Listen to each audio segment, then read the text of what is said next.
Hello everyone, this is Aditya Ashtikar and I welcome you all to English by Aditya Ashtikar where we are running a series that is Vocab Super Over. This is the ninth session of our Vocab Super Over aimed at SSC examinations. SSC CHSL का notification भी out हो चुका है और उसके हिसाब से vocab एक ऐसा प्रॉब्लम रहता है, एक टेंशन रहता है स्टूडेंट्स के लिए जिसको हम इस सीरीज के थ्रू बेहतरीन वे में कवर करते हैं। आई कैन अश्योर अगर आप ये सेशन रोज और पूरा पूरा देखोगे आपको वर्ड्स याद होने शुरू हो जाएंगे, वर्ड्स याद रहने शुरू हो जाएंगे। तो लेट्स स्टार्ट। सबसे पहले अभी तक हमने जो वर्ड्स जाने हैं, सीखे हैं, याद किए, this is the list and इनको तो मैं काफी बार रिपीट करवा चुका हूँ। स्टिल अगर देखा जाए स्टेगनेंट स्टैटिक होता है, इस बार मैं लिखूंगा नहीं, I just talk about them so that एक बार रिवीजन हो जाए। इराडिकेट की बात करते हैं, इराडिकेट किसी चीज को उखाड़ देना, जड़ से अप्रूव करना। Then we have hazards, hazards का मतलब होता है डेंजरस, खतरनाक। मैग्निफिसेंट मतलब स्प्लेंडेड, ग्लोरियस। देन लिबोरियस का मतलब होता है hard working. Then we have perseverance, determined रहना। एस्टाउन अमेज या शॉक कर देना। रिबेलियन यानी कि बगावत करना। रेवोल्यूशन या इंसर्जेंसी। कमोशन, कमोड में मोशन बताया हुआ है तो नॉइज, यू कैन से ग्रेट नॉइज और excitement. then we have magnanimity, बड़े दिल वाला। generosity you can say। then we have devastation, destruction। condescending जो एटीट्यूड में हो, arrogant व्यक्ति हो या सुपीरियर एटीट्यूड के साथ चलता है। उसके बाद we have abominable जो कि होता है shocking, very bad या shocking। then we have ramification, consequences, after effect। hospitality जिसका मतलब होता है friendliness। then we have solemn, Salman Khan से याद रखने को बोला था, सीरियस रहना। then we have sneered, sneeze होके रेड पड़ जाते हैं, नाजुक सी कली, तो ऐसे में मॉक करना, रिडिक्यूल करना। देन वी हैव गैरलस, टॉकेटिव बहुत ज्यादा बातूनी जो हो। एंडोर्स किसी को सपोर्ट करना, अप्रूव करना, सैंक्शन करना। देन वी हैव क्वांट्री, क्वांट से जो डर गए, तो यानी कि एक difficult situation where we don't know what to do, what not to do, क्या नेक्स्ट स्टेप होना चाहिए। देन वी हैव स्पोरेडिक जिसका मतलब होता है occasional. Despair that is loss of hope. Then we have soothe किसी को शांत करना, काम करना। Then we have devote, devoted रहना। Reluctant, unwillingness. Appal, shocking, horrifying. Then we have foster किसी को एनकरेज करना। लगाट का मतलब होता है sluggish, slow to move. Then we have accessory जो कि होता है कुछ ऐसा जो नेसेसरी हो, या यू कैन से कुछ ऐसा जो extra but not necessary. Then we have contrite, count करो राइट, नहीं तो फिर अपोलोजाइज करना पड़ेगा, तो अपोलोजेटिक, रिमोर्सफुल। इस वे में ये सारे वर्ड्स हमने याद किए हैं। Talk about some other words, तो इनको हम लिख लेंगे सो दैट ये वाले तो अब थोड़े से नए हैं एज कम्पेयर टू वो 30 वर्ड्स। तो रिनाउंस करना, गिव अप करना, सरेंडर करना, इसके बारे में हमने डिस्कस किया है। Then we have amiss, a mistake यानी कि कुछ गलती, wrong. Okay, then we have despondent यानी कि sad. Then we have ponderous, ponderous का मतलब होता है पॉन्ड से रस निकालना है, मतलब कुछ ऐसा जो बिकॉज ऑफ इट्स हैवीनेस या बिकॉज ऑफ इट्स वेट काफी कठिन हो जाए, स्लो टू मूव हो जाए कोई भी, तो ऐसे में वो हो जाएगा slow to move because of being heavy. Okay, slow to move because of being heavy. Then we have guile, guile का मतलब होता है डिसीट, किसी को ट्रिक करना, ट्रैप करना। सर्वेलेंस का मतलब है vigilance. Then we have the next word coming up जो है वाइब्रेंट, वाइब्रेंट वाइब अच्छी है तो रेंट देने में एनर्जी आएगी, एनर्जेटिक यहाँ पे। Okay, then we have deep seated यानी कि होता है जो काफी एस्टैब्लिश्ड है, firmly established, we can say something that is firmly established, वो हो जाएगा आपका डीप सीटेड। अगला वर्ड हमारे पास आ रहा है prudent which means wise. Okay, या कोई भी ऐसा जो श्रूड यानी कि डिसीजन अच्छे से ले सकता है। डेरिजन, डिराइड या किसी को मॉक करना, रिडिक्यूल करना, बताया था आपको, देरी से जो है विजन समझ में आया, मॉक या ridicule someone. Then we are nadir lowest point of someone's life, lowest point of someone's life embarrassment, तो उसको बोल सकते हैं। Then we have knack, knack means ability to do something, तो वो हो जाएगा knack. Then we have apprehensive, apprehensive का मतलब होता है फियर, एंजाइटी, एंग्शियस होना। ओके, एंग्शियस होना। देन वी हैव गैलीवेंट, गली में वैन लेके वो वेंट, तो ऐसे में गैलीवेंट का मतलब बताया था वैंडर, मियांडर, घूमना इधर उधर without any purpose. Then we have field, field का मतलब मैंने बताया था क्रूअल पर्सन के लिए यूज किया जाता है। फ्रेंड में से आर हट गया तो रिलेशनशिप खत्म हो गई और अब वह क्रूअल पर्सन बन चुका है, ऐसे याद रखने को बोला था।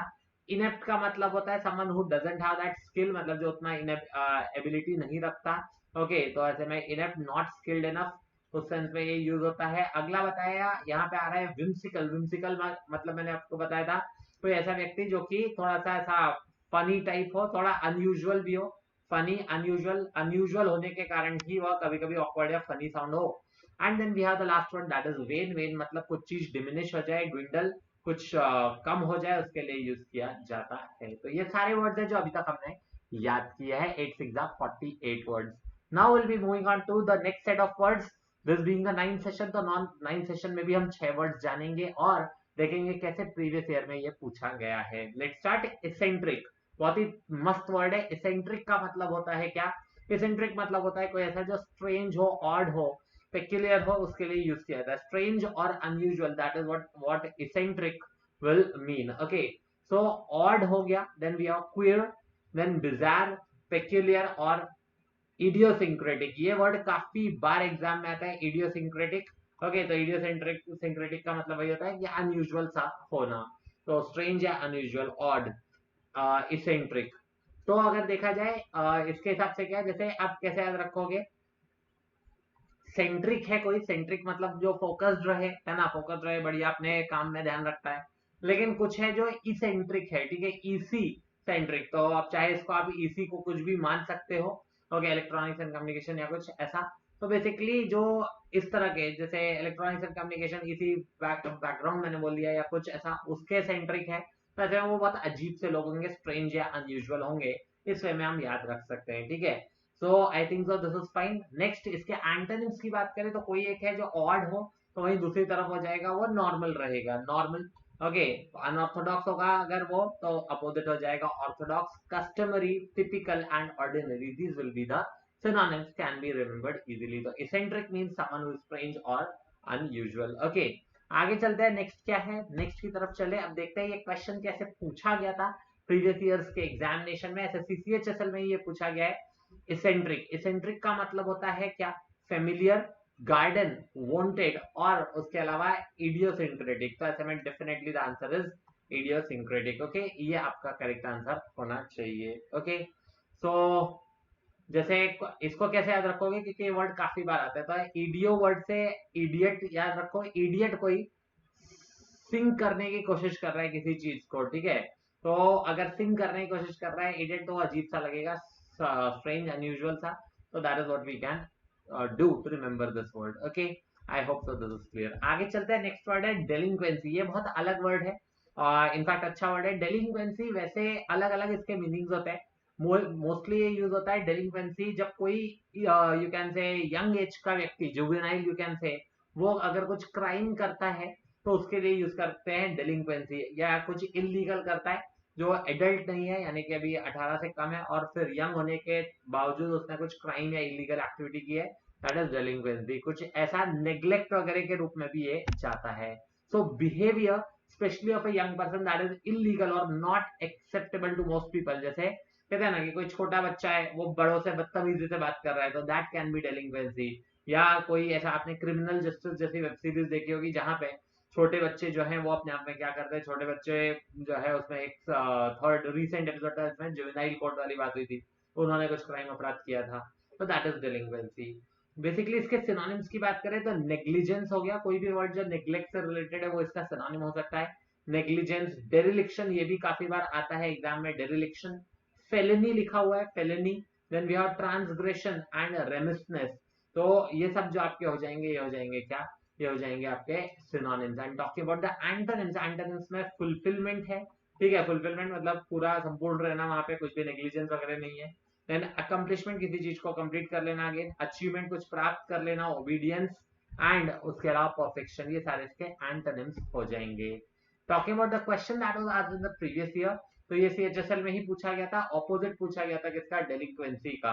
तो करेक्ट आंसर होना चाहिए fulfilment, that will be the correct choice. Okay, fulfilment यहाँ पे करेक्ट आंसर रहेगा. आगे चलते हैं. नेक्स्ट क्या है, तो नेग्लेक्ट इसका सिनोनिम हो जाएगा, टार्डिनस सिनोनिम हो जाएगा, डिफॉल्ट भी. तो आंसर होना चाहिए fulfilment. What's next, next question is relentless. ये तो काफी बार आता है. रिलेंटलेस का मतलब है जो लगातार चलते रहे, कंटिन्यूअस चलता रहे, बिना रुके चलता रहे, वो हो जाएगा रिलेंटलेस. ओके, नॉट स्टॉपिंग और चेंजिंग. तो समवन मतलब कुछ भी जो कि कंटिन्यूअस है, परसिस्टेंट है, बिना रुके चल रहा है, स्टेडी है, परपेचुअल है. परपेचुअल मतलब एनीथिंग जो अनंत काल तक चलता रहे, अनसीजिंग जो बिना रुके चलता रहे, हो जाएगा relentless. Talking about the antonyms, intermittent जो रुक रुक रुक रुक के हो रहा है, इंटरमिटेंट. टर्मिटेंट वर्ड है, टर्मिट का मतलब होता है टर्मिनेट जैसे करना, किसी को रोकना. और इंटरमिनेट जो रुक नहीं रहा, या जो सॉरी टर्मिनेट नहीं हुआ है लेकिन चल रहा है बीच बीच में, रुक बीच बीच में रुक रुक के चल रहा है. देन वी हैव इररेजोल्यूट, यानी कि जो रेजोल्यूट नहीं है, डिटरमाइंड नहीं है, कहीं ना कहीं कंटिन्यूअसली नहीं चल रहा है। देन वी हैव एपिसोडिक, जो एक एपिसोड वाइज चल रहा है, मतलब रुक रुक के। अगेन स्पोराडिक भी वही होता है जो बीच बीच में रुक रुक के चल रहा है। स्पैस्मोडिक भी सेम मीनिंग कन्वे करता है। तो ऐसे में रिलेंटलेस के ये सिनोनिम्स और एंटोनिम्स हो गए। Something that is not you can से स्टॉपिंग, जो कंटिन्यूअसली चलता रहे, रिलेंटलेस। ओके, तो यहाँ अगर देखा जाए नेक्स्ट क्या है, एंटोनिम पूछा गया था इसका रिलेंटलेस का। तो एंटोनिम क्या हो जाएगा, कांस्टेंट नहीं हो सकता, परसिस्टेंट भी नहीं जो लगातार चलता रहे, अनअबेटिंग बिना रुके नहीं, intermittent should be the answer, जो थोड़ा रुक रुक के चले, तो ऐसे में that will be correct, intermittent is the correct answer. Next अगर देखा जाए तो नेक्स्ट वर्ड है कॉन्शियंशियस। इसका प्रोनाउंसिएशन ध्यान रखना, कॉन्शियंशियस। कॉन्शियंशन कॉन्शियंस वर्ड से ही आता है। ओके, कुछ लोग इसको कंसाइंस बोलते हैं, बट कॉन्शियंस वर्ड है और उसी से आया conscientious. Not talking about conscientious, क्या होता है ये कॉन्शियंशियस, लेट्स सी।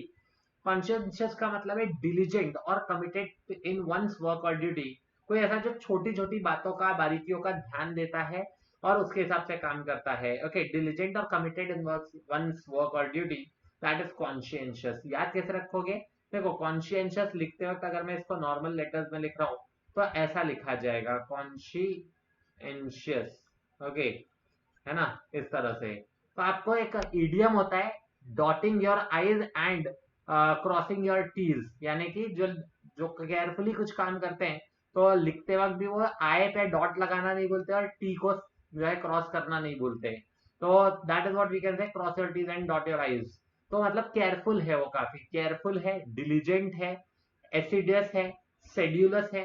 देन इंडिफैटिगेबल, जो बिना थके चलता रहे बिल्कुल बढ़िया से, विदाउट एनी यू कैन से फटीग एंड ऑल। जीलस, जो अपने आप में कुछ करने की चाह रखता है, तो ऐसे में वो हो जाएगा आपका, ये सारे के सारे सिनोनिम्स हो जाएंगे। Talking about antonyms will be careless, जो केयर नहीं करता, remiss, then we have slipshod, उसके अलावा slapdash and nonchalant. ध्यान रखना एग्जाम में ये वर्ड आता है, एसिडियस। ऐसे याद रख सकते हो कि जो लोग ज्यादा काफी केयर के साथ, काफी अटेंशन के साथ सब चीजें करते हैं, तो वो लोग काफी लोगों को पसंद नहीं आते, क्योंकि इतने गहराई में जाना सब लोगों को नहीं पसंद है। तो ऐसे लोगों के लिए, वो लोग जो है जो केयर और अटेंशन से काम कर रहे हैं, वो अगर इनको कुछ कहे कि अरे ये ऐसा कर लो, ये वैसा कर लो, अरे तुमने ये नहीं किया, तो उनके हिसाब से ऐसा होगा कि अरे ऐसे डसो नहीं यार, है ना, ऐसे डसो नहीं, हम मुझे जो करना है वो कर लेंगे। एक ये वर्ड आता है नॉन चैलेंट, ये भी काफी बार एग्जाम में आता है। नॉन चैलेंट का मतलब कैसा होगा कि कोई ऐसा जो कि अपने आप में यू कैन से उतना एक्टिव नहीं है, केयरलेस है, ठीक है।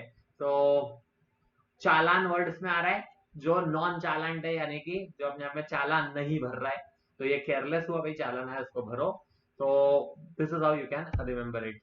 नेक्स्ट की तरफ चलते हैं, नेक्स्ट क्या है, तो नेक्स्ट है, इसका सिनोनिम पूछा गया था कॉन्शियंशियस का। तो सैवेज नहीं हो सकता, कैजुअल भी नहीं, केयर फ्री भी नहीं, करेक्ट आंसर होगा शेड्यूलस।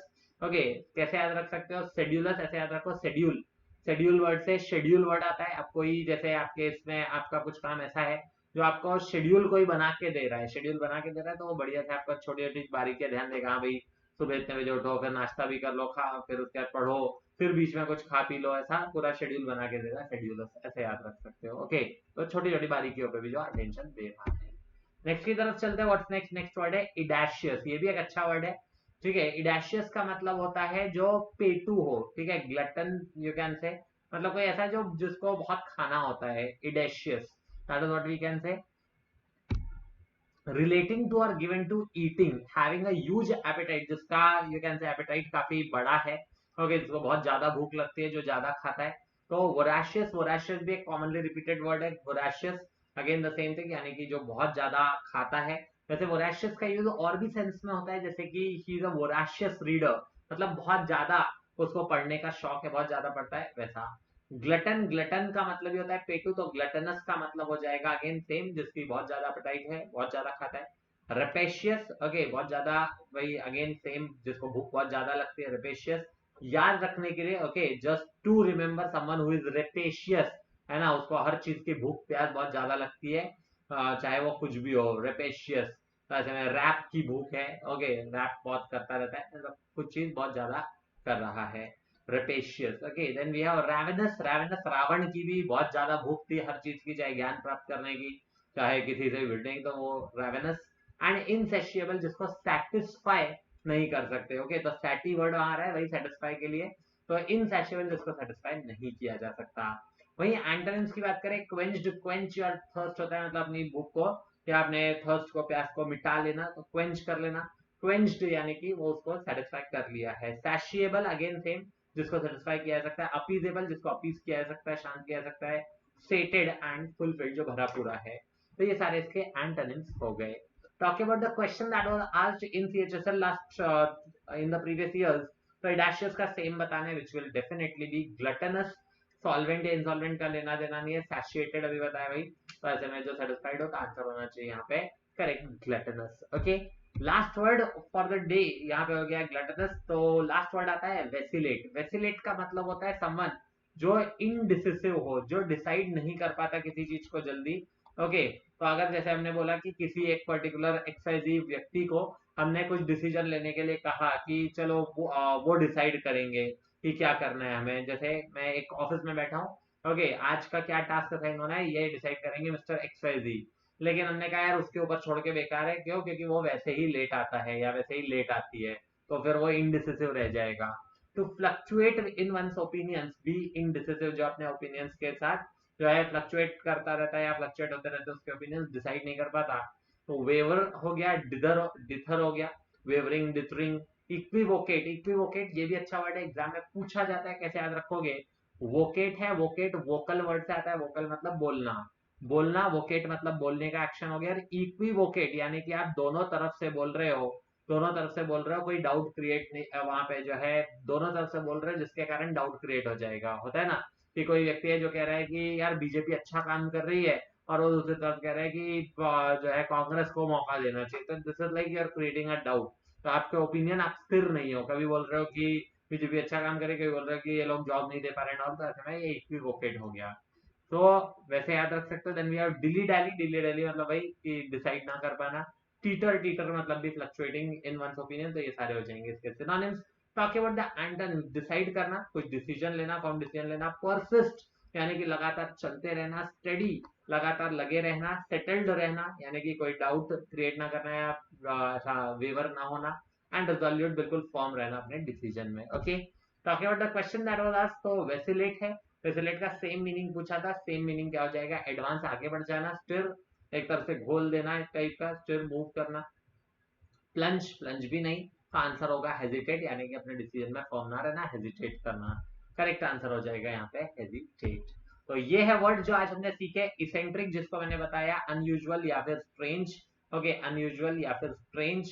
देन टॉकिंग अबाउट डेलिंक्वेंसी, डेलिंक्वेंसी बताया कोई नेग्लेक्ट के लिए यूज हो सकता है या ऐसा व्यक्ति जो कि यंग है बट कुछ क्राइम या इलीगल एक्टिविटी कमिट करे। रिलेंटलेस, कंटिन्यूअसली जो चलता रहे, परसिस्टेंट रहे, that is relentless. Then we have conscientious, conscientious का मतलब हो जाएगा जो काफी केयरफुल हो। ओके, हर चीज में काफी केयरफुल हो, एसिडियस हो, that is what we can say. Then we have the next word coming up, edacious जिसकी भूख बहुत ज्यादा है। ग्लटनस यू कैन से, पेटू जिसको बहुत ज्यादा भूख लगती है, इडेशियस। देन वी हैव वेसिलेट, वैसे ही लेट होता है, तो B indecisive. Okay, B indecisive वो हो जाएगा इसका आंसर या इसका मीनिंग। ओके, तो ये सारे के सारे वर्ड्स जो हमने अच्छे से याद कर लिए हैं। तो कैसा लगा ये सेशन जरूर बताइएगा। चैनल को सब्सक्राइब कर लीजिए, note it subscribe to our channel. Bell icon को प्रेस कर लेंगे तो you'll be notified every time we have something new for you. That's it from my side. अपने फीडबैक, वैल्यूएबल फीडबैक सेशन के नीचे कमेंट सेक्शन में अवश्य जरूर से जो है वहां पे प्लेस करें। And if you have any suggestions for improvement, अगर आपको कुछ और चाहिए इसी सीरीज में, तो do let me know in the comment section. That's it from my side. Thank you. Bye bye. Take care. Keep watching and keep learning.